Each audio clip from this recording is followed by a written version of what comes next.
आपल्या घरासाठी आकर्षक दर्जेदार sliding windows, French folding windows, WC windows बसवायच्यात? तर मग यासाठी नाशिक मध्ये एकमेव आणि अद्वितीय असे एकच नाव, शिवाय एंटरप्राइजेस।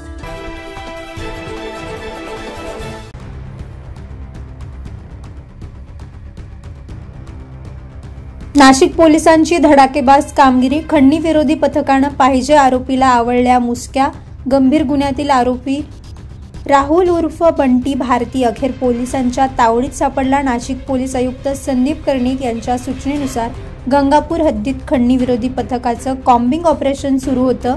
संत कबीर नगर परिसरात पोलिसांना पाहून एक तरुण पळ काढू लागला, त्यामुळे पोलिसांना संशय आला आणि पोलिसांनी त्याला चारही बाजूनी घेरून पकडलं।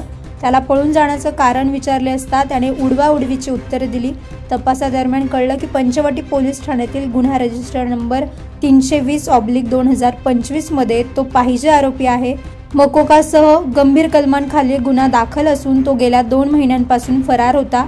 आरोपीला पुढील कारवाईसाठी पंचवटी पोलीस ठाण्याच्या ताब्यात देण्यात आलंय। गंभीर गुन्ह्यातील पाहिजे आरोपी पोलिसांच्या तावडीत सापडल्यानं नाशिक पोलिसांच्या या धडाकेबाज कामगिरीनं पुन्हा एकदा गुन्हेगारांच्या मनात दहशत निर्माण झाली आहे।